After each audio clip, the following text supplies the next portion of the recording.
بسم الله الرحمن الرحيم.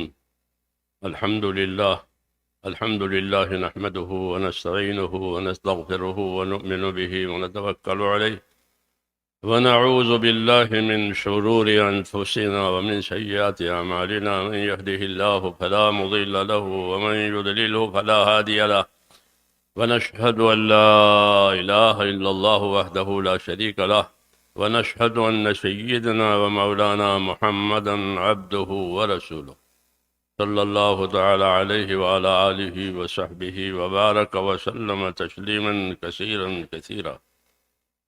أما بعد، فأعوذ بالله من الشيطان الرجيم. بسم الله الرحمن الرحيم. ومن أحسن قولا ممن دعا إلى الله وعمل صالحا وقال إنني من المسلمين. صدق اللہ العظیم. بزرگوں اور میرے پیارے بھائیوں، ہمارے نام ایک پیغام ہے جناب رسول اللہ صلی اللہ علیہ وسلم کا. ہاں، ہم سب کے لیے ایک پیغام ہے. وہ کیا پیغام ہے؟ وہ پیغام ہم کو یہ دیا ہے کہ ان الدنیا خلقت لکم وانکم خلقتم للآخرہ. یہ پیغام ہے ہمارے نام کہ اللہ نے دنیا کو تمہارے لیے پیدا کر دیا ہے اور تم کو آخرت کے لیے پیدا کیا ہے. یہ پیغام ہے کہ اللہ نے دنیا کو تمہارے لیے پیدا کیا ہے. یہ بشارت ہے، انعام ہے، اکرام ہے کہ ساری نعمتیں دنیا کی وہ تمہارے لیے اور کوئی شریک نہیں ہے، تم ہی تم ہو. پھر وہ چیزیں دنیا کی نعمتیں بھی دی ہیں اور ان چیزوں کو کام میں بھی لگایا ہے، مسخر کیا ہے.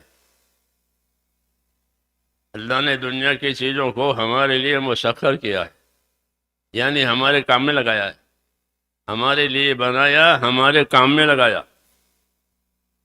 یہ کہا کتنا بڑا انعام ہے. یہ آسمان، زمین، چاند، سورج، سب چیزیں آپ کے لیے جی ہاں. اور آپ کے کام میں لگا دیا ہے. ان میں سے کوئی بھی چیز آپ کے کام سے انکار نہیں کر سکتی. آپ سمندر میں سفر کریں تو سمندر کو کوئی اعتراض نہیں ہوگا. آپ ہوا میں اڑیں تو ہوا کو کوئی اعتراض نہیں. زمین پر چلیں تو ہاتھی سے کام لیں تو ہاتھی تیار ہے. ہاتھی سے کام لیں تو ہاتھی تیار ہے خدمت کے لیے. کتنا بڑا جانور ہے، وہ خبیث جانور ہے. جی ہاں، خبیث جانور. ہم گلستان پڑھتے تھے تو گلستان میں تھا الشاۃ نظیفۃ والفیل وجیفہ. یہاں گلستان پڑھاتے ہیں؟ یہاں گلستان نہیں پڑھاتے. گلستان بوستان یہ دو کتابیں ہیں فارسی کی، اب لوگوں نے اس کو ختم کر دی. حضرت تھانوی فرماتے تھے کہ اس میں علوم ہے. گلستان بوستان میں شیخ سعدی کی کتابوں میں علوم ہے. وہ واقعی بات ہے، وہ پڑھنے سے تعلق رکھتی ہے. تو میں نے کہا اس میں یہ لکھا تھا کہ الشاۃ نظیفۃ والفیل وجیفہ. جی ہاں، کہ بکری ایک پاکیزہ جانور ہے، حلال ہے، اور ہاتھی مردار ہے. ہاں، تو مردار تو ہے لیکن آپ کے کام آتا ہے. جی ہاں، لوگ اس سے خدمت لیتے ہیں، لوگ اس سے کماتے ہیں. ہاں، اسے کام بھی کراتے ہیں، کماتے بھی ہیں. ہمارے نظام الدین میں ہم رہتے تھے، نظام الدین، تو وہ ہاتھی والا عید کے دن ہاتھی لے کر آتا تھا. یہ تو میں ویسے ہی بات سنا رہا ہوں. وہ وہیں کھڑا کرتا تھا ہماری مسجد کے پاس ہاتھی کو.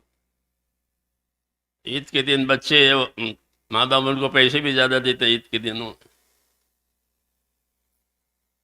تو وہ بچے ہاتھی کے سامنے پیسے ڈالتے تھے،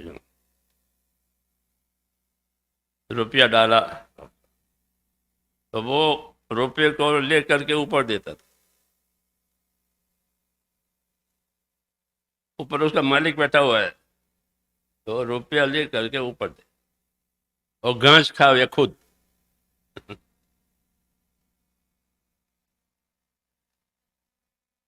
یہ تسخیر کی مثال ہے یہ،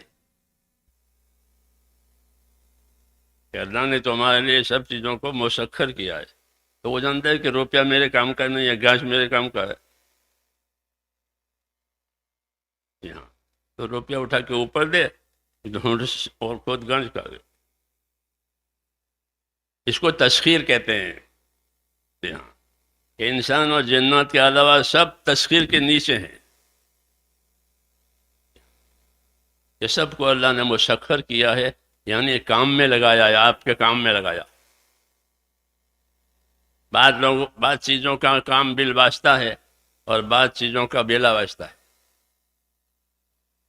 جی ہاں، کہ ہم ان کو بلا واسطہ اپنے کام میں لیتے ہیں، اور بعض چیزیں بالواسطہ ہمارے کام میں ہیں، جی ہاں۔ ہمارا ایک دوست تھا، انتقال کر گیا، بہت محبت کرتا تھا، مجھے کہ مجھے تجھ سے محبت ہے، تو زہر دے تو زہر کھاؤں۔ میں نے کہ زہر کوئی کھانے کی چیز ہے؟ تو مجھے کہہ رہے کہ تو زہر کو بیکار سمجھتا ہے۔ میں نے کہا اور کیا، یہ تو اس کو معلوم نہیں ہے، وہ پڑھا لکھا آدمی ہے، تو اس کو معلوم نہیں ہے۔ مجھے کہا کہ تیری حکومت نے سانپوں کا فارم بنایا ہے، یہ مجھے کہا، جیسے مرغیوں کے فارم ہوتے ہیں، کہ تیری حکومت نے سانپوں کا فارم بنایا ہے، اور تحقیق یہ ہے کہ 40% سانپ وہ ہیں جن میں زہر ہے، سم قاتل جس کو کہتے ہیں، اور 60% وہ ہے جن میں زہر نہیں ہے، تیزاب ہے، اور وہ زہر کشید کھینچا جاتا ہے سانپوں میں سے۔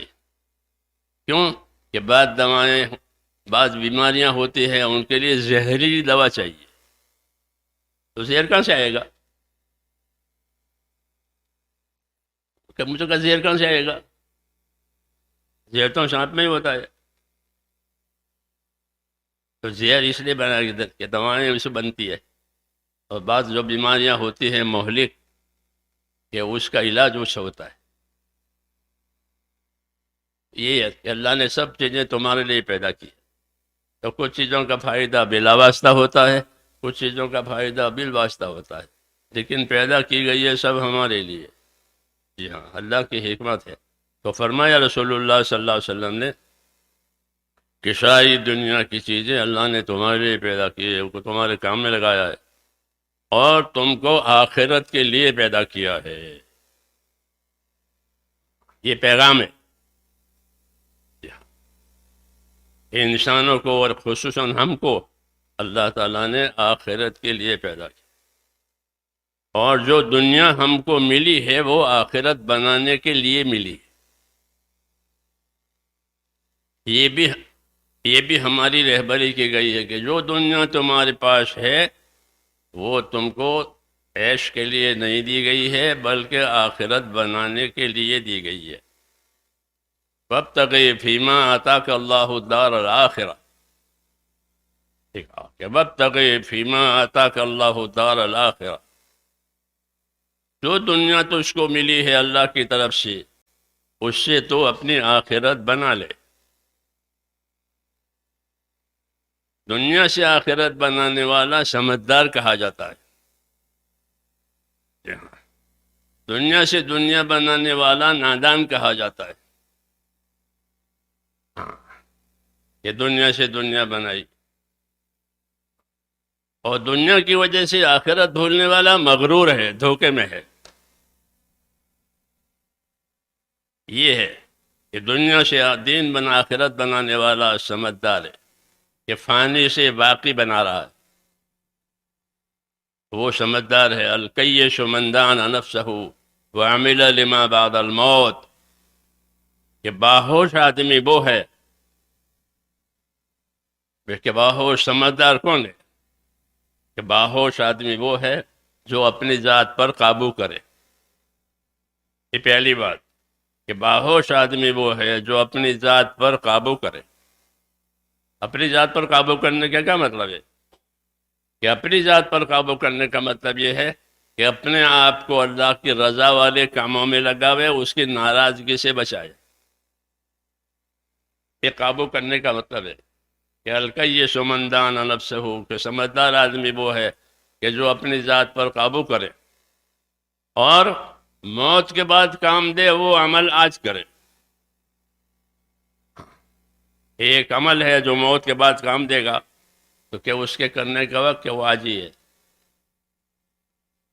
تو وہ سمجھداری کی بات بتائی ہے کہ الکیس من دان نفسہ وعمل لما بعد الموت والعاجز من اتبع نفسہ ہواها وتمنى علی اللہ الامانی، اور نادان وہ ہے کہ اپنے آپ کو اپنی منشاہی کے پیچھے، اپنی خواہشات کے پیچھے لگائے۔ جی ہاں، اور اللہ سے امید بھی رکھے، کہ یہ نادانی کی بات ہے۔ آدمی کو جو چیز ملتی ہے اس کے دو سبب ہیں، ایک تو اس کی کوشش اور ایک اس کی نیت۔ اللہ اس کی نیت پر اس کو دیتے ہیں، اس کی کوشش پر دیتے ہیں۔ لیس للانسان الا ما سعى اور لکل امرئ ما نوى، کہ ہر آدمی کو وہ ملے گا جو اس کی نیت میں ہے، ہر آدمی کو وہ ملے گا جو اس کی کوشش، جس کی وہ کوشش کر رہا ہے۔ یہ رہبری ہے ہمارے لیے کہ اپنی نیتوں کو صحیح کرنا، اپنی محنتوں کو صحیح کرنا، اپنی نیتوں کو صحیح کرنا، اپنی محنتوں کو صحیح کرنا، یہ ہماری ذمہ داری ہے۔ اپنی نیتوں کو صحیح کرنے کا مطلب یہ ہے کہ آدمی جو بھی کار خیر کرے اس سے مقصود اللہ کی رضا ہو، اللہ کو راضی کرنا ہو، کہ اللہ کا راضی ہو جانا سب سے بڑی بات ہے۔ سب سے بڑی بات کہ اللہ کا راضی ہونا، ورضوان من اللہ اکبر، کہ اللہ راضی ہو گیا، کہ بڑا کام ہو گیا، کہ بڑا کام ہو گیا کہ اللہ راضی ہو گیا۔ کیوں؟ کہ جب اللہ راضی ہو جائیں گے تو سارے حالات ٹھیک ہو جائیں گے۔ سارے حالات کے ٹھیک ہونے کی ایک ہی شکل ہے، حدیثوں میں ہے من اصلح ما بینہ وبین اللہ اصلح اللہ ما بینہ وبین خلقہ، کہ جو لوگ اپنا اور خدا کا معاملہ صحیح کر لیں گے تو اللہ ان کا اور مخلوق والا معاملہ صحیح کر دیں گے۔ ایک قاعدے کی بات کہ جو لوگ اپنا اور خدا کا معاملہ صحیح کریں گے تو اللہ ان کا اور مخلوق والا معاملہ سب صحیح کرتے ہیں۔ ایک ہی راستہ ہے کہ ساری کائنات اللہ کی ہے، اللہ کے تابع ہے، اللہ کے ارادے کے بغیر کچھ ہوتا نہیں ہے۔ جو ہوگا اللہ کے چاہنے سے ہوگا، اللہ کریں گے۔ سب چیزوں کے مالک ہیں، سب چیزوں کے متصرف ہیں۔ جی ہاں، اس لیے پہلا سبق یہ ہے کہ ہمارا معاملہ اللہ تعالیٰ سے صحیح ہو جائے۔ اس کو فرمایا کہ من اصلح ما بینہ وبین اللہ اصلح اللہ ما بینہ وبین خلقہ، کہ جس نے اپنا معاملہ خدا سے صحیح کر دیا اس کا معاملہ ساری کائنات کے ساتھ صحیح ہو گیا، اور جس نے اپنا معاملہ بگاڑا اللہ سے کہ ساری کائنات سے اس کا معاملہ بگڑ جائے گا۔ اللہ نے حالات کو اپنے قبضے میں رکھا ہے، اسباب بندوں کے قبضے میں دیے ہیں۔ یہ ترتیب ہے، حالات اللہ نے اپنے قبضے میں رکھے ہیں، اسباب بندوں کو دیے، بندوں کو اسباب دیے ہیں امتحان کے لیے، بندوں کو اسباب دیے ہیں امتحان کے لیے۔ ہاں، یہ اسباب تمہارے پاس ہیں، تمہارے پاس رکھو، لیکن تم اپنے آپ کو امتحان میں سمجھو کہ اللہ دیکھیں گے کہ ان کو اسباب دینے کے بعد یہ کیا کرتے ہیں، اپنی زندگی کیسے گزارتے ہیں۔ یہ سب کے لیے ہے کہ اللہ نے جو اسباب دیے ہیں وہ امتحان کے لیے دیے ہیں۔ ہاں، رسول صلی اللہ علیہ وسلم فرماتے ہیں کہ دنیا ہری بھری ہے اور میٹھی ہے، دنیا کیسی ہے؟ ہری بھری، حلوۃ خضرا، میٹھی بھی ہے، ہری بھری ہے. یہ تشبیہ ہے. شروع کی جو گھاس اگتی ہے، اب تو شہری زندگی ہو گئی نا آپ لوگوں کی، اس لیے ہم سے پوچھو گاؤں والوں کو. جو بارش شروع کی ہوتی ہے اور اس سے جو سبزہ اگتا ہے وہ بہت ملائم ہوتا ہے، ریشم کی طرح، اور بہت میٹھا ہوتا ہے جانوروں کے لیے. اس کی طرف اشارہ ہے کہ دنیا ہری بھری اور میٹھی ہے. تو وہ سبزہ جو پہلی دفعہ اگے گا پہلی بارش سے، وہ ایک دم ملائم، نرم اور میٹھا. جب جانور اس کو چرتا ہے تو بڑی رغبت سے چرتا ہے، اس کو پیچھے سے کوئی مارے تو بھی نہیں ہٹے گا. یہ تشبیہ انبیاء کرام کی ہوتی ہے، جو سادی اور گہری. ہاں، ان کی تشبیہات ایسی ہوتی کہ دنیا ہری بھری اور میٹھی ہے. تو ایک بات تو یہ ہوئی کہ ہرا بھرا اور میٹھا بنایا.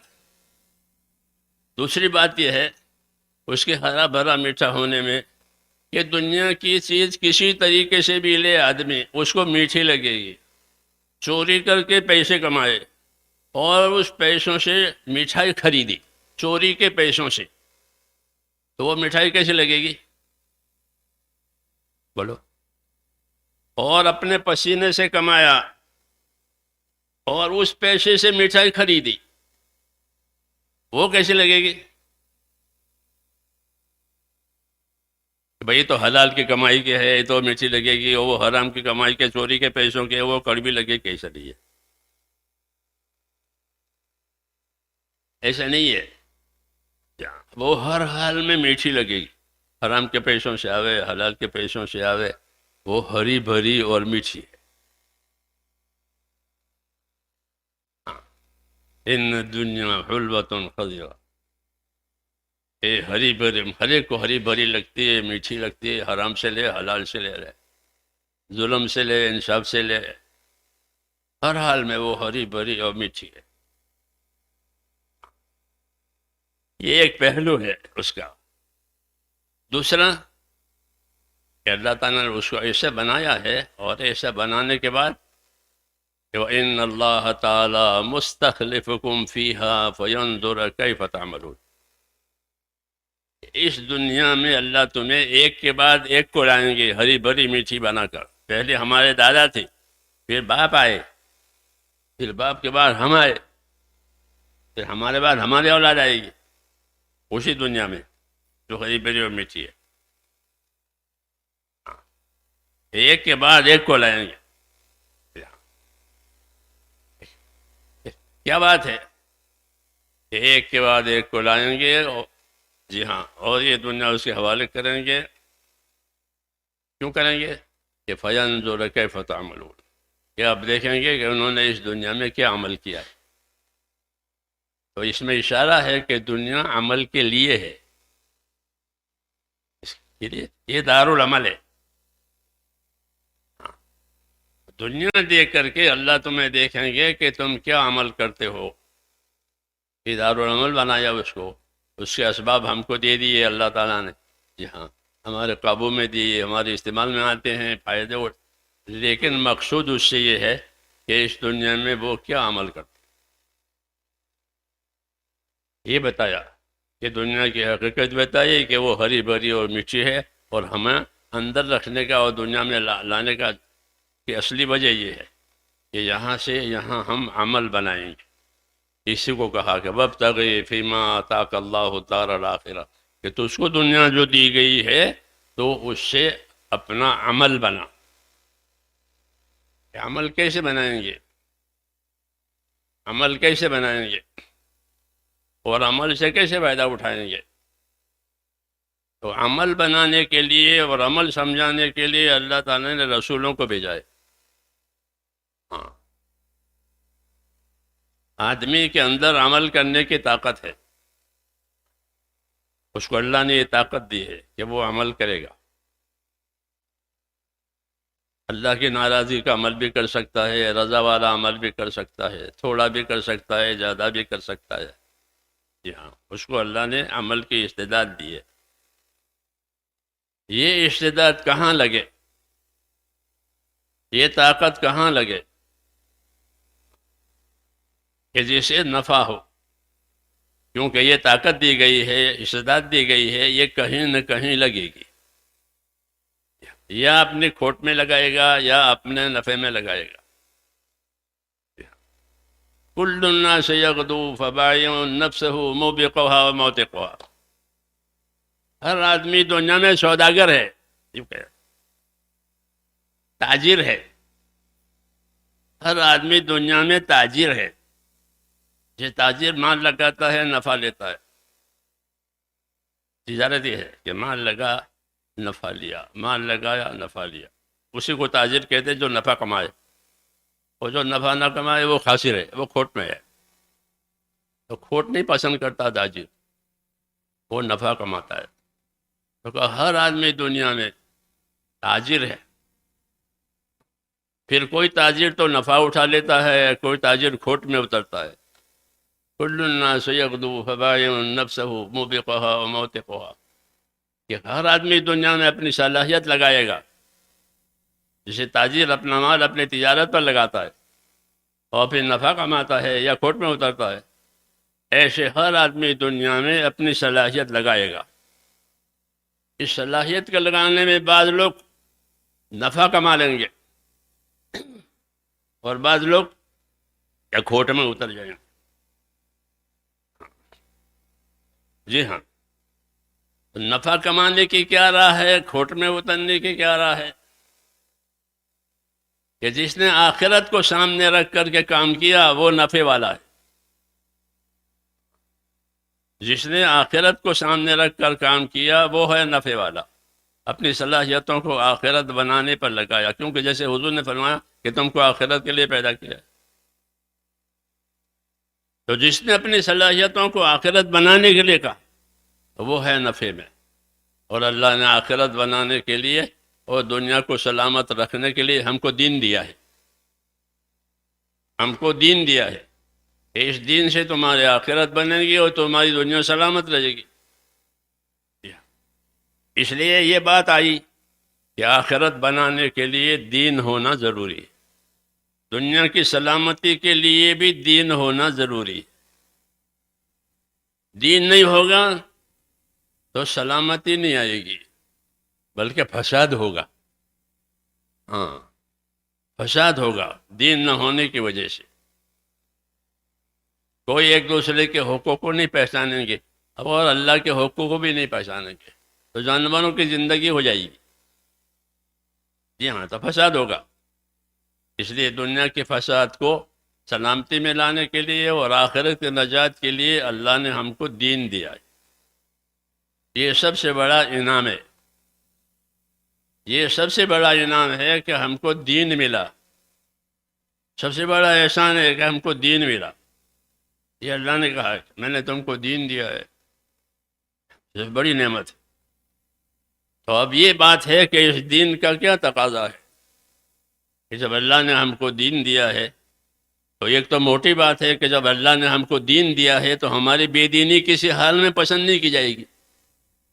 یہ موٹی بات ہے، اللہ نے آپ کو دین دیا، ہم کو دین دیا، تو ہماری بے دینی پسند کریں گے؟ کہ کبھی نہیں پسند کریں، بلکہ ہم کو دین دیا ہے تو ہماری دینداری پسند کریں گے، ہماری دینداری پسند کریں گے۔ اس لیے انبیاء کرام آتے ہیں، وہ اللہ کے اطاعت کی دعوت دیتے ہیں۔ فاتقوا اللہ واطیعون، فاتقوا اللہ واطیعون، یہ دعوت ہوتی ہے ان کی کہ اللہ سے ڈرو، یعنی اس کے نافرمانی سے بچو، اور جو بات میں بتاؤں اس کی پابندی کرو، اس کے اطاعت کرو۔ یہ دین ہوا۔ اس لیے زندگی اصل تو دین کے لیے دی گئی ہے۔ دین میں زندگی میں دین نہیں ہے کہ یہ زندگی نقصان ہے، زندگی بے بندگی، شرمندگی، زندگی بابندگی، خورشندگی۔ ہم پڑھتے تھے فارسی پہلے، فارسی کی کتابیں ہوتی ہیں، حکمت کی باتیں کہ زندگی بے بندگی، شرمندگی، زندگی بابندگی، خورشندگی، کہ زندگی بندگی کے ساتھ، بندگی یعنی اللہ کی عبادت، کہ زندگی اللہ کی عبادت کے ساتھ، کہ خوشی خوشی کی بات ہے، اور زندگی بے بندگی اللہ کی نافرمانی کے ساتھ، کہ مصیبت ہی مصیبت، شرمندگی ہوگی، ندامت ہوگی، بغیر دین کے دین زندگی ندامت ہے، حسرت ہے، پچھتاوا ہے، اور کچھ نہیں ہے۔ اس لیے ہم کو اپنی زندگی کیسی گزارنی ہے، اس کے لیے اللہ تعالیٰ نے انبیاء کو بھیجا ہے کہ سب سے پہلے اپنا تعلق اللہ تعالیٰ سے صحیح کرو۔ پہلی بات، سب سے پہلے اپنا تعلق اللہ تعالیٰ سے صحیح کرو، یعنی یہ یقین کرنا کہ جو کچھ ہو رہا ہے، جو کچھ ہوگا، وہ سب اللہ سے ہوگا، اللہ کے غیر سے کچھ نہیں ہوگا۔ ہاں، اللہ کے غیر سے اس کائنات میں کچھ نہیں ہوگا، جو ہوگا وہ اللہ سے ہوگا، نفع ہو، نقصان ہو، حالات ہو، اسباب ہو، جو ہوگا وہ سب اللہ سے ہوگا، اللہ کے غیر سے کچھ نہیں ہوگا۔ یہ پہلی بات ہے کہ اللہ سے اپنا تعلق صحیح کرنا۔ جب سب کچھ اللہ سے ہے اور اللہ کے غیر سے کچھ نہیں ہے، تو اللہ کے غیر سے تعلق پیدا کرنے میں کوئی فائدہ نہیں ہے، اور اللہ سے تعلق پیدا کرنے میں سب کچھ ہے۔ اس لیے میرے دوست، اللہ تعالیٰ نے ہم کو اپنی شان سمجھا کر کے اپنی عبادت کی دعوت دی ہے، اپنی شان سمجھائی، اپنی صفات سمجھائی، اپنی سنتیں سمجھائی نبیوں کے ذریعے سے۔ ہاں، تو اب اللہ سے لینے کے لیے اور اللہ سے فائدہ اٹھانے کے لیے ایک ہی راستہ ہے، وہ عبادت اور بندگی کا راستہ ہے، اور کوئی راستہ نہیں ہے۔ کہ اللہ سے کیسے فائدہ اٹھاؤ گے؟ کہ اللہ سے فائدہ اٹھائیں گے اللہ کو اللہ مان کر اس کی عبادت کریں۔ ایاک نعبد و ایاک نستعین، اے اللہ ہم تیری عبادت کریں گے تو اس سے مدد لیں گے۔ تو اللہ سے مدد لینا، اپنے حالات کو بنوانا، اس کا ایک راستہ ہے کہ اپنی زندگیوں کو عبادت والی بناؤ۔ اللہ نے جو جان مال دیے ہیں، جان ہے، مال ہے، اولاد ہے، یہ ایک طرف نعمتیں بھی ہیں، دوسری طرف یہ اللہ کی امانتیں بھی ہیں۔ اس کے دو پہلو ہیں۔ یہ ساری چیزیں بطور نعمت کے بھی دی ہے اور بطور امانت کے بھی دی ہے۔ یہ آدمی کی اولاد اللہ کی امانت ہے۔ آدمی کی اولاد اللہ کی امانت ہے۔ آدمی کا مال کہ وہ بھی اللہ کی امانت ہے۔ آدمی کی حیات کہ وہ بھی اللہ کی امانت ہے۔ تو وہ نعمتیں بھی ہیں اور امانتیں بھی ہیں۔ اور کس نے دی ہیں؟ یہ اللہ نے، اور کوئی دینے والا نہیں ہے۔ وَمَا بِكُم مِّن نِّعْمَةٍ فَمِنَ اللَّهِ، جو نعمت تمہارے ہاتھ میں ہے، تمہارے پاس ہے، وہ سب اللہ کی طرف سے ہے۔ ایک ہی اللہ ہے، وہی دینے والا ہے، وہی روکنے والا ہے۔ تو نعمتیں اور یہ سب چیزیں اللہ کی طرف سے ہم کو ملی۔ یہ چیزیں جس طرح نعمتیں ہیں، ایسے ہی وہ امانتیں بھی ہیں۔ ہم امانتیں بنا کر اس لیے دی ہے کہ اس سے حقوق ادا کرنے ہیں۔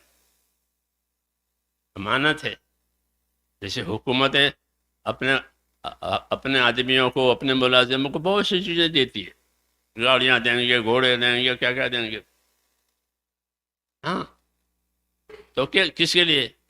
کہ گھوڑے شکار کرنے کے لیے، کہ گھوڑے پر بیٹھ کے شکار کرنے جائیں، سیر کر کے نہ۔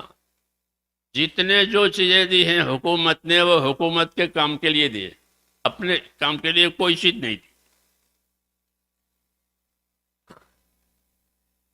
ہر چیز حکومت کی، ہر چیز حکومت کے کام کے لیے۔ تو مولانا الیاس صاحب یہ کہتے تھے ہم تو فوجی لوگ ہیں، فوج کو جو کچھ ملتا ہے وہ حکومت کے کام کے لیے۔ جی ہاں، اپنے کام کے لیے نہیں، ساری چیزیں۔ ہاں، پولیسوں کو، فوج والوں کو جتنی چیزیں ملتی ہیں وہ حکومت کے کام کے لیے۔ تو فرمایا ہم تو ایسے ہیں کہ ہم کو جتنی چیزیں ملی ہیں وہ اللہ کے کام کے لیے ہے، اپنے کام کے لیے نہیں ہے۔ جہاں اللہ اجازت دے گا وہاں استعمال کریں گے، جہاں اللہ اجازت دے گا وہ نہیں کریں گے۔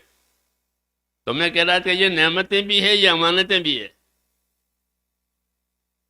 یہ چیزیں ہمارے پاس نعمت بھی ہے کیونکہ ہم اسے فائدہ اٹھا رہے ہیں، تکلیفیں اس سے دور ہو رہی ہے، وہ نعمت ہے۔ اور نعمت ہونے کے ساتھ ساتھ یہ اللہ کی امانتیں ہیں، یہ اللہ تعالیٰ نے یہ امانتیں ہم کو اپنا حکم پورا کرنے کے لیے اور حکم ادا کرنے کے لیے دی ہے۔ حکم توڑنے کے لیے کوئی چیز نہیں دی کہ لو اسے حکم توڑو۔ جیسے نافرمانی کے لیے کوئی جگہ زمین میں نہیں بنی ہے کہ وہاں جا کے نافرمانی کر لو۔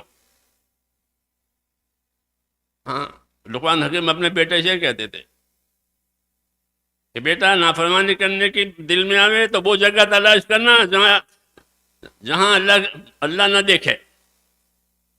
ایسے کوئی جگہ نہیں ہے۔ جی ہاں، کیوں کہ زمین پر نافرمانی کرنے کی کوئی جگہ نہیں ہے۔ جی ہاں، زمین عبادت کے لیے بنی۔ ان ارضی واسعۃ فإیایا فاعبدون، میری زمین بہت کشادہ ہے، اس پر میری عبادت کرنا۔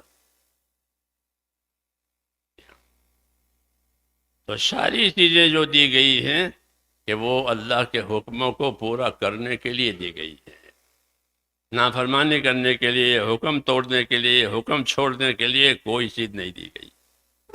اس لیے یہ چیزیں امانتیں بھی ہیں، یہ چیزیں نعمتیں بھی ہیں۔ ہاں، اس لیے اس کا استعمال صحیح ہو جائے، نعمتوں کا استعمال صحیح ہو جائے، اس کی رہبری کی ضرورت ہے۔ تو اللہ تعالیٰ انبیاء کرام کو بھیجتے تاکہ لوگ اپنی نعمتوں میں فرما بردار رہیں۔ پہلے انبیاء کرام جو آئے عام طور سے وہ نعمتوں والوں کے پاس آتے تھے۔ نوح علیہ السلام اکثریت والوں کے پاس آئے، ہود علیہ السلام جو ہے وہ قومی قوت والوں کے پاس آئے، شعیب علیہ السلام تاجروں کے پاس آئے، موسیٰ علیہ السلام حکومت والوں کے پاس آئے۔ یہ تاریخ ہے کہ پہلے زمانے میں جو انبیاء کرام آئے عام طور پر وہ اہل اسباب کے پاس آتے تھے تاکہ لوگ اپنے اسباب میں خدا کی نافرمانی نہ کریں، بلکہ اپنے اسباب میں وہ خدا کی اطاعت کریں اور اسباب سے اس میں فائدہ اٹھاویں، اللہ کی اطاعت میں فائدہ اٹھاویں، کیونکہ دنیا کو اللہ نے اسی لیے پیدا کیا ہے کہ ان کو اللہ کی اطاعت میں اس سے فائدہ اٹھایا جائے گا۔ جی ہاں، جیسے اپنی ضرورتوں کے لیے فائدہ اٹھاتے ہیں، اپنی راحتوں کے لیے فائدہ اٹھاتے ہیں، ایسے ہی دنیا کو اللہ کی اطاعت کے لیے اپنے فائدہ میں لگا۔ وابتغی فیما آتاک اللہ دار الآخرہ، حکم تجھ کو اللہ نے جو دنیا دی ہے اس سے اپنی آخرت بنا لے، یعنی دیندار بن جا۔ آخرت بنانے کا یہ مطلب ہے کہ تجھ کو جو دنیا ملی ہے اس سے تو دیندار بن جا۔ جب دیندار بنے گا تو دنیا صحیح استعمال ہوگی، اور دینداری نہیں ہوگی تو دنیا صحیح استعمال نہیں ہوگی۔ زندگی اسراف کی ہوگی، زندگی معصیت کی ہوگی، گناہوں کی ہوگی، کوئی دین نہیں ہے۔ اس لیے اللہ تعالیٰ دنیا کے اسباب بھی دیتے ہیں اور اپنے دین اتار کر اس کی دعوت بھی دیتے ہیں کہ دنیا کے اسباب بھی لو اور پھر اپنے اسباب میں اپنے لیے دین قائم کرو تاکہ تمہارا استعمال اپنے اسباب میں صحیح ہو جائے، کیونکہ یہ اسباب جو اللہ تعالیٰ نے ہم کو دیے ہیں وہ آخرت بنانے کے لیے دیے ہیں، آخرت بگاڑنے کے لیے نہیں دیے کہ اپنے اسباب سے اپنی آخرت بگاڑے، کہ اس سے زیادہ نقصان والا کوئی نہیں ہے، اس سے زیادہ کھوٹ میں رہنے والا کوئی نہیں ہے۔ ہاں، کہ جو اپنی دنیا سے اپنی آخرت بگاڑے، ہاں یہ سب زیادہ کھوٹ میں اترنے والا ہے، کیونکہ اپنی دنیا سے اس نے اپنی آخرت بگاڑی ہے۔ کیوں کہ آخرت تو اصلی ہے، وہ تو ٹھکانہ ہے، پھر وہاں سے تو کہیں جانا ہی نہیں ہے۔ حضور صلی اللہ علیہ وسلم دعا مانگتے تھے، اور حضور صلی اللہ علیہ وسلم کی دعائیں جو ہے وہ دعوت بھی ہے، رہبری بھی ہے، صرف دعا نہیں ہے بلکہ دعا بھی ہے، اس میں دعوت بھی ہے، اس میں رہبری بھی ہے۔ اس لیے حضور صلی اللہ علیہ وسلم اپنی دعوت میں بھی نبی ہیں، اپنی دعا میں بھی نبی ہیں، اپنی دعوت میں بھی نبی ہے، رہبر ہیں، اور اپنی دعاؤں میں بھی۔ تو دعا مانگی حضور صلی اللہ علیہ وسلم نے، اس دعا میں رہبر ہے اللہم اصلح لی دینی الذی ہوا عصمت امری. یہ مسنون دعا ہے اور دعائیں مانگنی چاہیے، دعائیں سیکھنی چاہیے. دعائیں مانگنی چاہیے، دعائیں سیکھنی چاہیے کہ کس موقع پر آپ نے کیا مانگا ہے، کیونکہ آپ نے دعائیں بتائیے، پھر دعاؤں کی تاثیریں بتائیے، دعاؤں کی تاثیریں بتائیے. جی ہاں، کلمات سکھائے ہیں اور ان کلمات کی تاثیریں بتائیے کہ اگر یہ پڑھو گے تو یہ ہوگا. جی ہاں، تو دعائیں سکھائی، تو دعا مانگی اللہم اصلح لی دینی الذی ہوا عصمت امری. یا اللہ میرا دین سنوار دے، میرا دین بنا دے کہ وہ تو میری اصلی بنیاد ہے، اصلی چیز ہے. کیوں آدمی دنیا سے جائے گا تو دین لے کر جائے گا، تو دنیا میں سلامتی ہوگی، آخرت میں کامیابی ہوگی. اور دین نہیں ہے تو کہ اس کی زندگی جانور سے بھی زیادہ بری ہے. جی ہاں، کہ جانور کا تو مر کے چھٹکارا ہو جائے گا، اس کا چھٹکارا نہیں ہوگا. تو کہ اللہ میری زندگی، میرا دین سنوار دے کہ وہ تو میری اصلی بنیاد ہے، اور میری دنیا سنوار دے، اس میں میرا گزارا ہے. کیا ہے کہ یا اللہ میری دنیا سنوار دے کہ اس میں میرا گزارا ہے. آدمی کی دنیا اس کا گزارا ہے، وہ یہاں سے گزرتا ہے. مسافر سلامتی کے ساتھ گزر جائے، یہ مسافر چاہتا ہے کہ میں اپنے سفر میں سلامتی سے گزر جاؤں اپنی منزل تک. گزرنا ہی گزرنا ہے مسافر کو.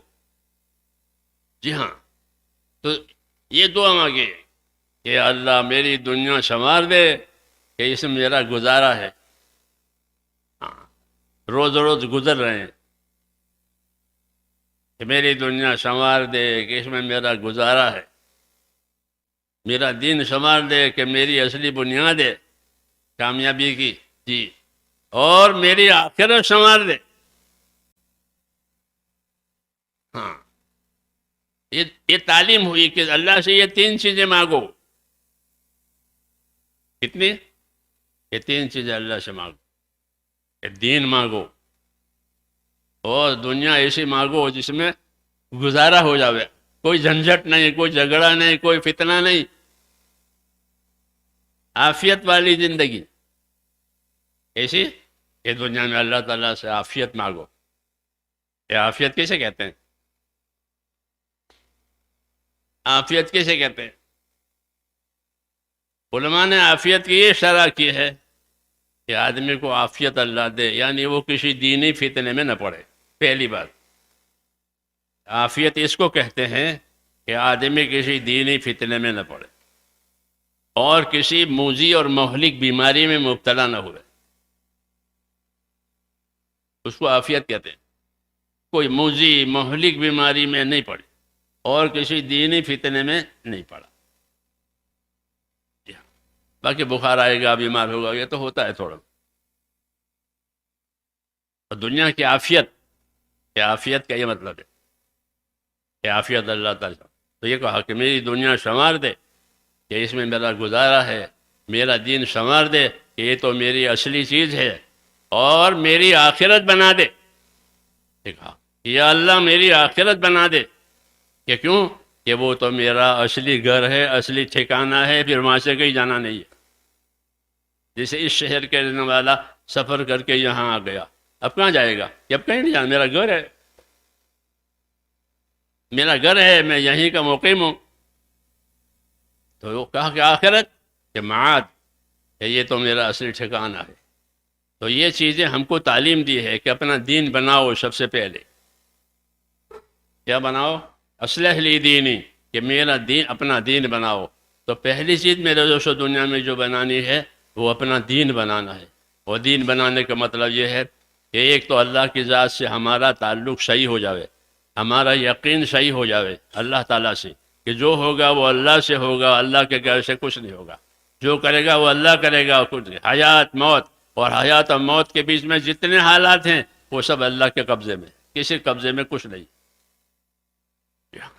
جب یہ بات ہوئی تو پھر ہر حال میں اللہ کے اطاعت اور تابعداری کی جائے، کیونکہ اللہ سے فائدہ اٹھانے کے لیے اس کے اطاعت اور عبادت کے سوا کچھ نہیں ہے۔ ہاں، کہ اللہ کی عبادت ہوگی کہ مدد ہوگی، اللہ کی اطاعت ہوگی کہ رحمتیں ہوگی۔ اطیعوا اللہ و اطیعوا الرسول لعلکم ترحمون، اطاعت کرو اللہ کے، اس کے رسول کے، تاکہ تم پر رحم ہو جائے۔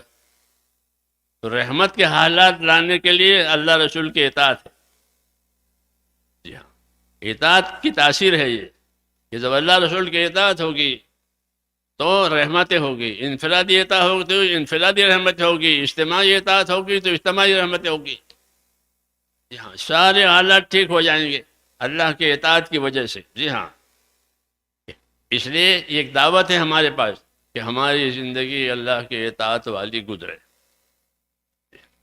اور اطاعت کہ یہ ہر حال میں، اللہ کی اطاعت ہر حال میں کی جائے گی، وہی اطاعت کہلاتی ہے کہ کوئی حال اس سے روکے نہیں۔ صحابہ کرام نے جو اطاعت کی ہے وہ اس طرح کی ہے کہ ہم نے حضور صلی اللہ علیہ وسلم کے ہاتھ میں ہاتھ دے کر یہ قول قرار کیا تھا کہ یا رسول اللہ ہم آپ کی بات مانیں گے، اطاعت کریں گے۔ اللہ غریب بناوے تو اطاعت کریں گے، اللہ مالدار بناوے تو اطاعت کریں گے، جی چاہے گا تو اطاعت کریں گے، جی نہیں چاہے گا تو اطاعت کریں گے۔ کوئی ہم کو پوچھے تو بھی اطاعت، کوئی نہ پوچھے تو بھی اطاعت۔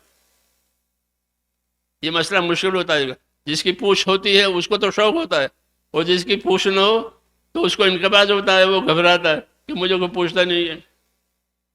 کیونکہ ہم کو کوئی پوچھے تو بھی، ہم کو کوئی نہ پوچھے تو بھی کہ ہم اطاعت کریں گے، اور یہی اصل ہے۔ اس زندگی میں ایمان کے بعد بڑی چیز ہے وہ اطاعت ہے، اور اطاعت میں کہ اللہ تعالیٰ کے جو حقوق ہیں وہ ادا کیے جائیں گے۔ یہ پہلی بات کہ اللہ تعالیٰ کے جو حقوق ہیں عبادت کے، اللہ تعالیٰ کی طرف سے دو چیزیں ہماری طرف، ایک اس کے حقوق ہیں، ایک اس کے حدود ہیں۔ حقوق وہ ہیں جو اللہ نے ہم پر فرض کیے، نماز، روزہ، زکوٰۃ، حج، حلال کھانا وغیرہ، یہ حقوق کہلاتے ہیں کہ اس کا ادا ہونا ضروری ہے۔ یہ اللہ کے حقوق ہیں، اور ایک اللہ کے حدود ہیں۔ حدود وہ چیزیں کہلاتی ہیں جن سے بچنے کا حکم دیا ہے۔ تو جتنی چیزیں اللہ نے حرام کی ہیں وہ اللہ کے حدود ہیں۔ اس لیے دین اس سے بنتا ہے کہ ایمان کے بعد اللہ کے فرائض ادا ہو جائیں اور اللہ کے حرام سے بچا جائے۔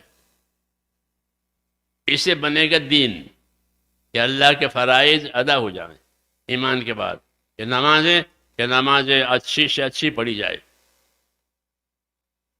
نماز یہ بڑا رکن ہے اسلام میں۔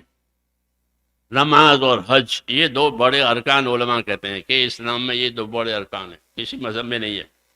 جی ہاں، اسلام نماز ہے اور حج ہے، یہ بڑے رکن ہیں اسلام میں۔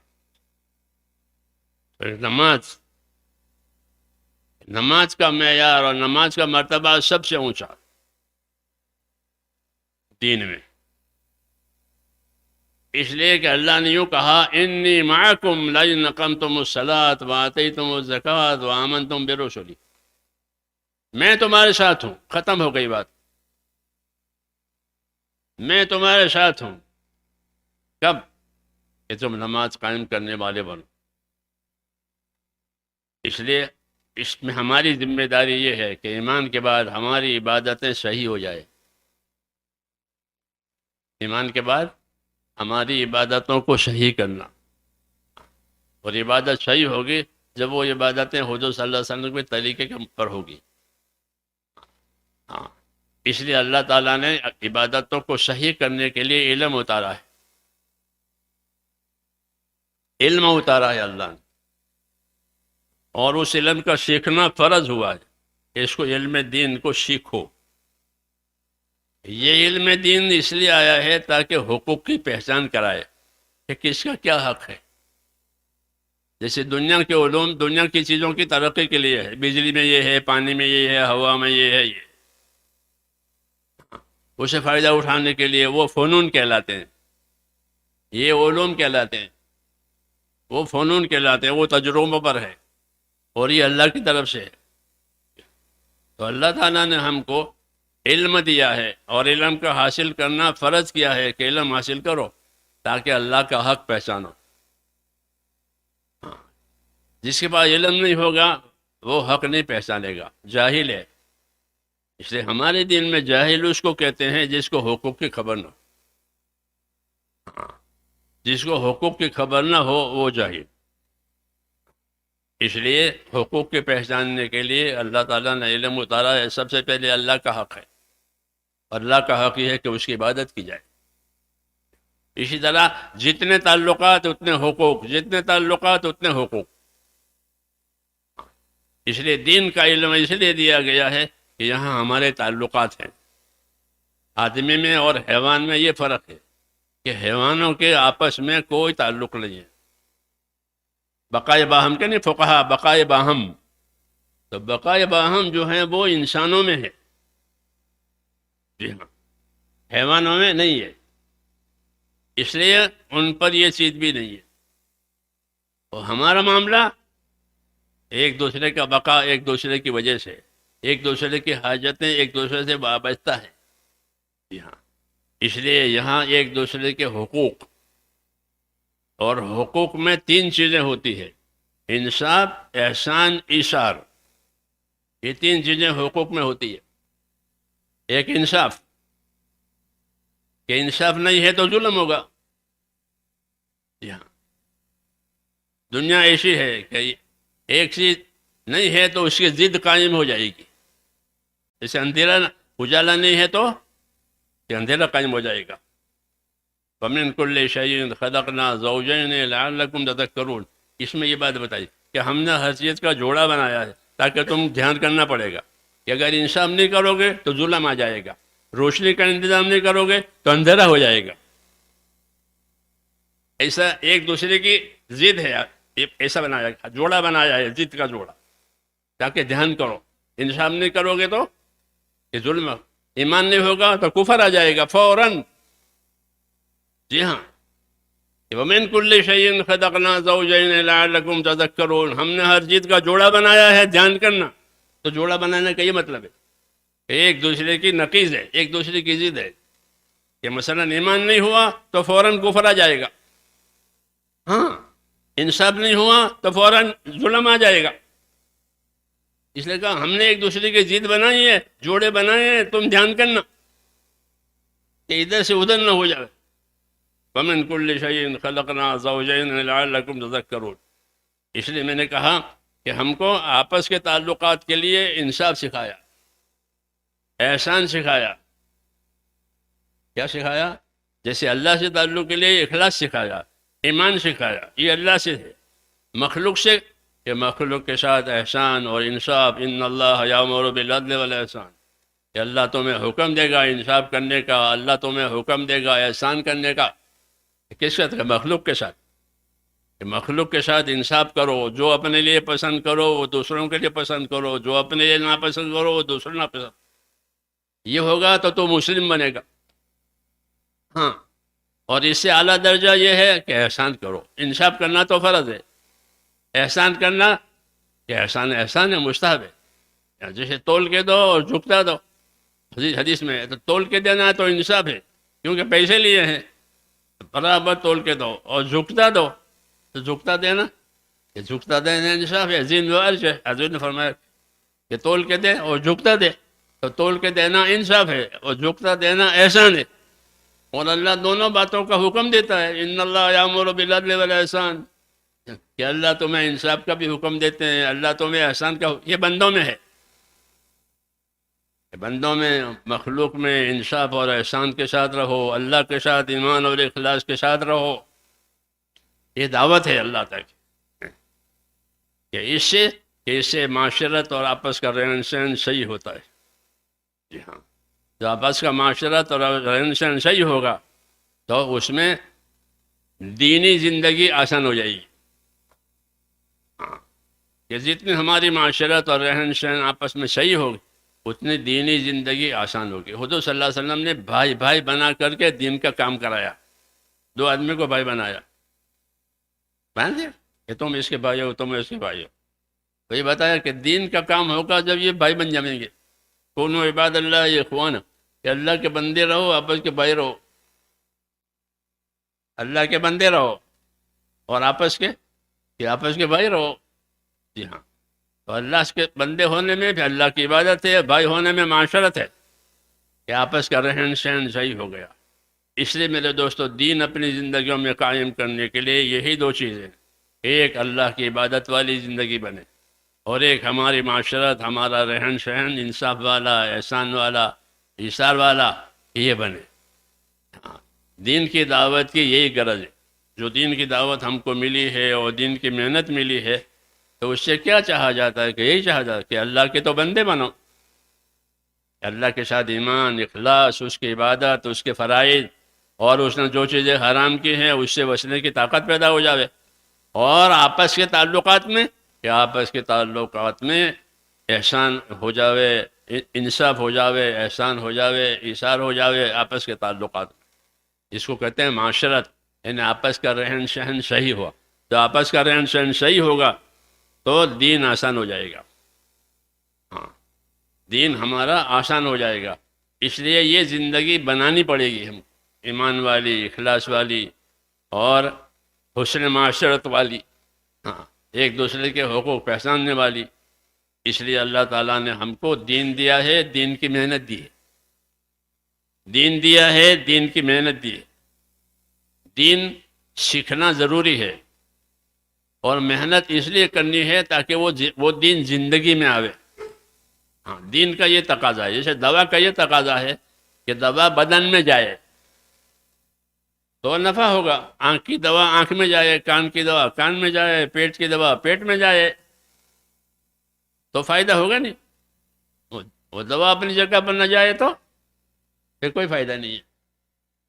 تو دین کا تقاضا میرے دوستو یہ ہے کہ دین زندگیوں میں آوے،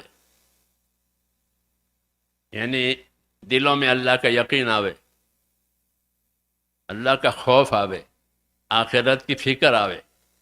یہ دل کا کام ہے، اور باقی بدن، اعضاء و جوارح جو ہیں کہ وہ اللہ کے اطاعت و تابعداری میں استعمال ہو۔ جی ہاں، اس کے لیے اللہ نے عبادتیں دی ہیں تاکہ اللہ کے اطاعت و تابعداری میں یہ اعضاء و جوارح کام میں آوے۔ ہاں، کیوں؟ یہ سب اللہ نے کام کے لیے دیے، ہاں، گناہ کرنے کے لیے کوئی چیز نہیں دی۔ اور یہ سب چیزیں دیکھ کر کے وہ ساری چیزیں اللہ کے قبضے میں بھی ہے۔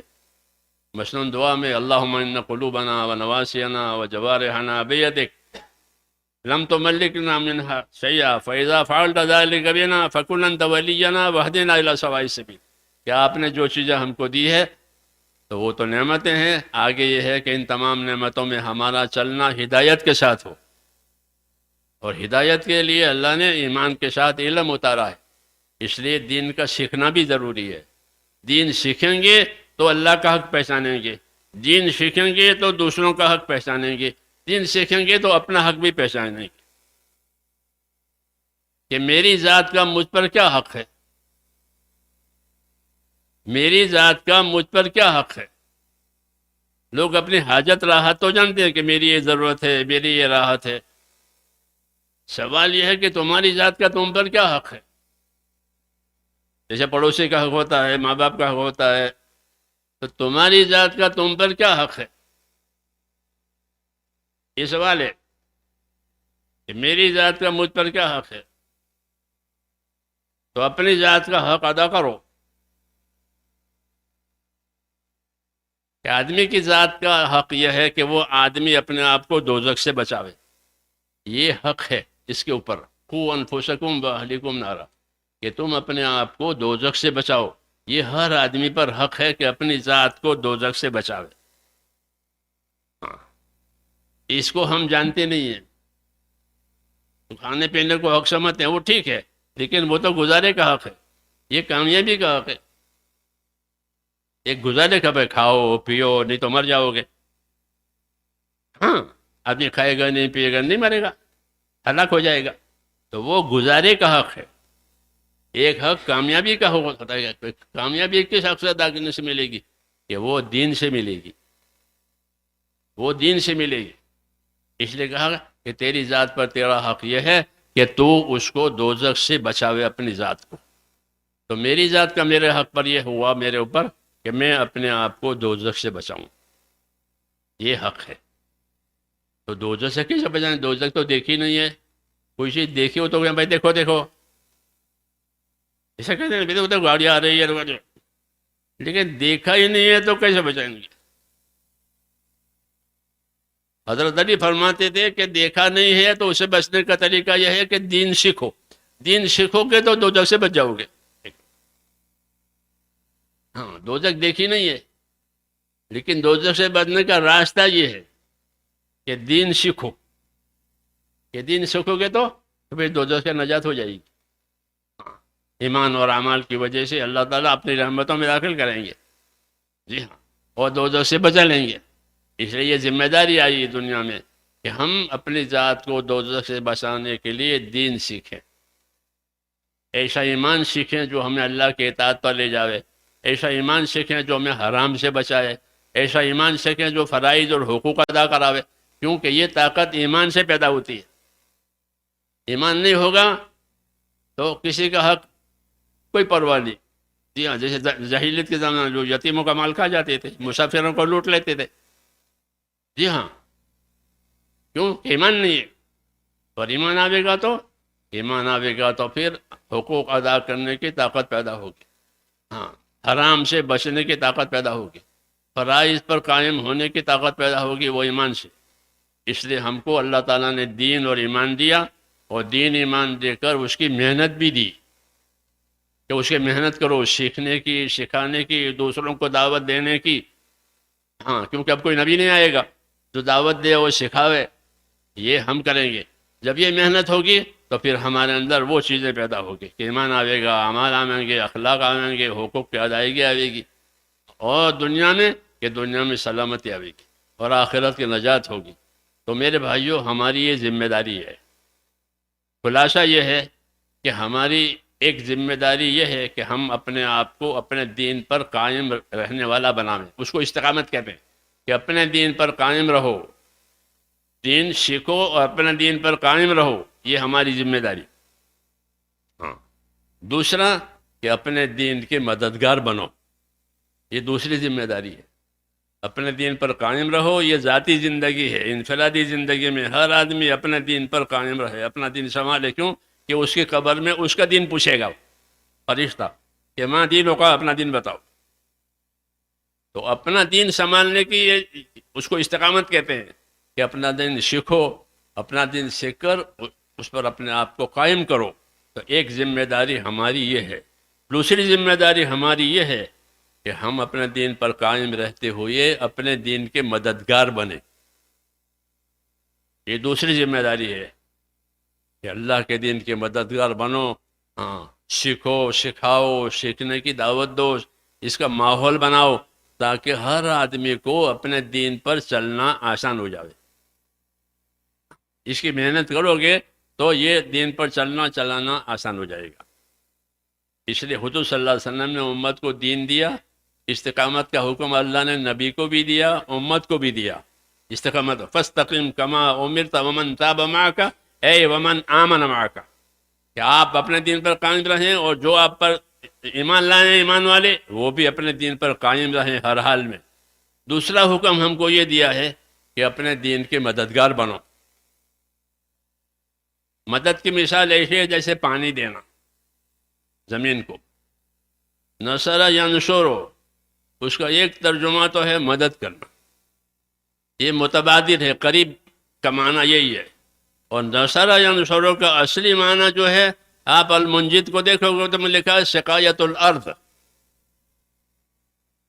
نصر کے معنی سقایت الارض، زمین کو پانی دینا۔ زمین کو پانی دو گے تو ہر چیز اگے گی، زعفران بھی، جو بھی، اعلیٰ ادنا سب۔ اعلیٰ اور ادنا اس کا اگنا پانی پر موقوف ہے۔ وجعلنا من الماء کل شیء حی، کہ پانی سے ہر چیز کو حیات ملتی ہے۔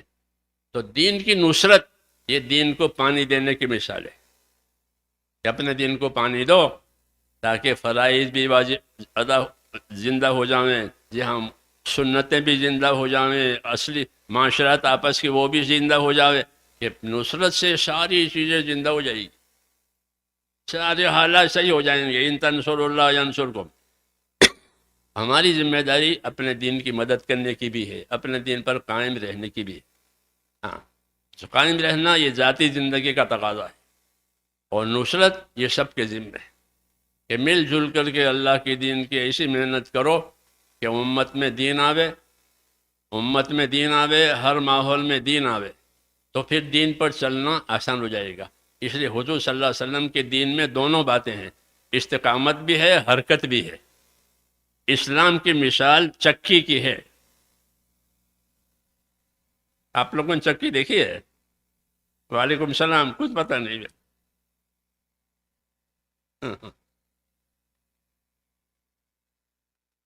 چکی. اب تو مثالیں دینے کے لیے بھی کوئی چیز ہمارے پاس نہیں رہی. بہت مشکل. طلبا کو ہم سمجھائیں تو کیسے سمجھائیں مدرسے میں؟ وہ تو پلاسٹک کا دور ہے. جی ہاں، کوئی چیز سمجھانی ہو تو بہت مشکل ہو گیا. مولانا کو تو اسلام کی مثال چکی کی ہے. حدیثوں میں بھی ہے کہ اسلام کی چکی چلے گی.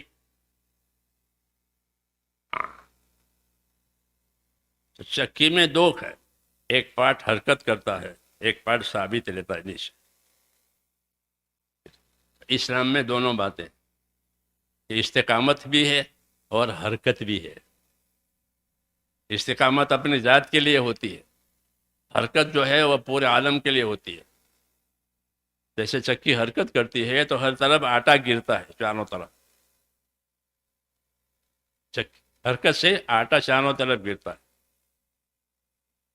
ہاں، ایسے کہ حرکت کی حرکت ہوئی تو چاروں طرف دین پھیلے گا. جیسے باطل کی حرکت ہوتی ہے تو باطل پھیلتا ہے. جس چیز کی حرکت ہوگی وہ پھیلے گا. سورج کی حرکت ہوتی ہے، روشنی پھیلتی ہے ساری دنیا میں. جی ہاں، تو جس حرکت حضور صلی اللہ علیہ وسلم نے امت کو حرکت دی ہے کہ اپنے اندر دین بناؤ، اپنے دین پر مضبوط رہو جیسے نیچے کا پارٹ چکی کا، اور پھر اس کو لے کر دنیا میں حرکت کرو. اپنے خیر کی طرف دنیا کو بلاؤ. دنیا کی بھلائی اسی میں ہے. دنیا کچھ لینا نہیں ہے دنیا والوں سے، بلکہ ان کو دینا ہے. تو کہا کہ اپنے خیر کو حرکت میں لاؤ. تم کو اللہ تعالیٰ نے خیر دیے. حضور فرماتے ہیں میں تمہارے پاس دنیا و آخرت کے خیر لے کر آیا ہوں، اس کو قبول کرو سلامت رہو گے. یہ فرق. تو ہم کو یہ خیر ملی ہے. اس خیر کا تقاضا ایک تو یہ ہے کہ ہم اس پر قائم رہیں، سیکھیں سکھائیں اور اس پر عمل کریں، تاکہ اس کی خیر سے ہم وابستہ ہو جائیں. دوسری ذمہ داری ہماری یہ ہے کہ اس خیر کو حرکت میں لائیں، کہ اس خیر کو لے کر حرکت کریں. حضور صلی اللہ علیہ وسلم نے امت کو پہلے دن سے حرکت دی ہے. جو آدمی اسلام قبول کرتا وہ اپنے اسلام کے ساتھ حرکت کرتا تھا، اپنے قبیلے میں جاتا تھا، اپنے خاندان میں جاتا تھا اور ان کو دعوت دیتا تھا. تو حرکت دی ہے پہلے دن سے، اور وہ اصل ہے زندہ رہنے کے لیے دین کو، کہ دین کو زندہ رہنے کے لیے دین کی حرکت ہے. تو اس لیے میرے دوستو ہماری ایک ذمہ داری اپنے دین پر قائم رہنا اور اپنے دین کو اپنی زندگیوں میں لاتے ہوئے دوسروں میں لانا. اس کو نصرت کہتے ہیں، اس کے ہم ذمہ دار ہیں. اگر یہ نصرت ہوئی تو پھر اللہ کی مدد آئے گی. ان تنصروا اللہ ینصرکم، کہ تم اللہ کے دین کے مددگار بنو گے تو اللہ تمہاری مدد کرے گا. اللہ تمہارے لیے نصرتوں کے اسباب پیدا کرے گا. اور ہماری نصرت یہ ہے کہ جو چیز اللہ نے ہم کو دی ہے وہ دنیا میں چلے. اور ہمارا خسارہ یہ ہے کہ جو چیز اللہ نے ہم کو دی ہے وہ مٹ جائے، ختم ہو جائے، تو ہمارا خسارہ ہے. ہماری نصرت یہ ہے کہ اللہ نے ہم کو ایک چیز دی ہے، اس پر ہم خود بھی قائم رہیں اور دنیا میں یہ چیز چلے. جب دنیا میں یہ چیز چلے گی، چلائیں گے، تو ہمارا اپنا چلنا بھی آسان ہو جائے گا. جی ہاں، اب ہمارا اپنا چلنا بھی آسان ہو جائے گا اور دوسروں کو خیر ملے گی. ہاں، اور حالات اس کی وجہ سے ٹھیک ہو جائیں گے. جب دین کی مدد ہوگی اور دین کے کاموں کی تو اللہ حالات ٹھیک کریں گے. ہاں، دنیا کے اسباب سے حالات ٹھیک نہیں ہوتے، بلکہ اللہ تعالیٰ کے اوامر اور احکام جب بھی ادا ہوتے ہیں تو ہر حکم کی الگ الگ تاثیر ہوتی ہے. اس سے ہمارے حالات ٹھیک ہو جائیں گے. تو حالات کا علاج بھی اسی میں ہے، آخرت کا بننا بھی اسی میں ہے. اس لیے ہماری ذمہ داری ہے کہ اپنی زندگیوں کو حرکت میں لائیں تاکہ ہمارے اندر یہ چیزیں پیدا ہو جاویں اور دوسروں میں آویں. اس کو نصرت کہتے ہیں. ہر مسلمان دین پر قائم رہنے کا بھی ذمہ دار ہے اور مدد کے بعد ذمہ دار ہے کہ اپنے دین کا مددگار بنو. تو اپنی یہ محنت جو ہے وہ مدد ہے. اس لیے ہم درخواست کرتے ہیں اپنے بھائیوں سے کہ اپنے دین پر قائم رہنا بھی ہے، مدد بھی کرنی ہے. اس کے لیے وقت فارغ کر کے محنت کریں. وقت فارغ نہیں کریں گے تو ہر کام کے لیے وقت چاہیے، تو جب وقت نہیں دیں گے تو کیسے کام کریں؟ اس لیے کہا کہ اس کام کے لیے وقت فارغ کریں. اس میں ہماری دین دنیا دونوں کی کامیابی ہے. حالات کا بننا اس پر ہے کہ جتنی دینداری آئے گی اتنے حالات بنیں گے، جتنی دینداری آئے گی اتنی تنگیاں دور ہوگی، برکتیں ہوگی اور نصرتیں ہوگی. اس لیے عرض کرتے ہیں کہ اس کام کے لیے 4 مہینوں کے ارادے کرو. 4 مہینے اس لیے دینے ہیں کہ اس کام سے مناسبت ہو جاوے، تعلق ہو جاوے. پھر تعلق کے بعد ترقی ہوتی ہے، تعلق ہی نہیں تو کیا ترقی کرے گا؟ اس 4 مہینے اللہ کے راستے میں لگیں، کام کو سمجھیں. ہاں، عمل کرتے ہوئے یہ سمجھنا، خالی سن کر کے نہیں. سننے سے تو ذہن بنے گا اور عمل کرنے سے کام بنے گا. ہم تو کام کے مکلف ہیں. اب بتاؤ اس کے لیے کہ 4 مہینے کے لیے کون تیار ہے؟ فاروق بھائی، جن حضرات نے اب تک 4 مہینے نہیں لگائے، 100 سال ہو گئے تبلیغ کو. ہاں، 24 سے 24 100 سال ہو گئے اور ابھی 4 مہینے نہیں لگے. اس لیے ہمت کریں اور 4 مہینے لگاویں. کھڑے ہو کر اپنے نام لکھواؤ، کھڑے ہو کے بتاؤ. جنہوں نے اب تک 4 مہینے نہیں دیے وہ پہل کریں.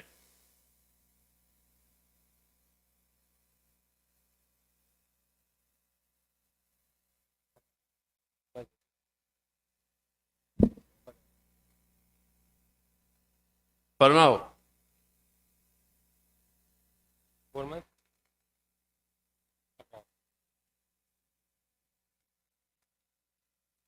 اب تو اللہ نے کام پھیلا دیا ہے. اب تو اپنی ذات سے بھی پیش کرنا ہے. مسجدیں جماعتیں دے کام کو کہ ہماری مسجد جماعت دے گی، ہماری مسجد جماعت دے گی. ہاں، تو تقاضے بڑھ گئے ہیں.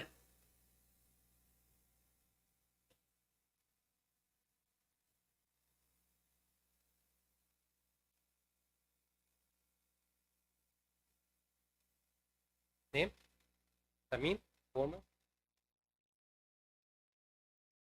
نیتیں کریں، اپنے آپ کو پیش کریں. جانا تو ترتیب سے ہوگا. آج کے آج جانا نہیں ہے، آج کے آج جانا نہیں ہے. نیتیں کریں، اپنے آپ کو پیش کریں، پھر ترتیب بنے گی جانے کی. بتاؤ.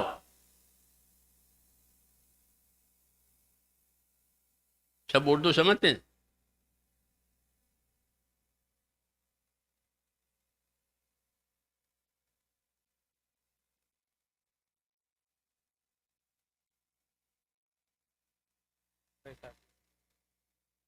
ہاں، نیت کرنا اور نیت کا اظہار کرنا. ہمیں نہیں کہہ رہا. ہاں،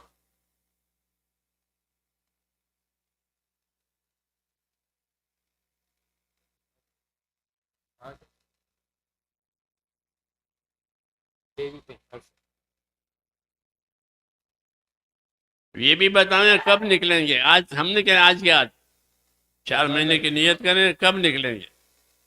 نیکسٹ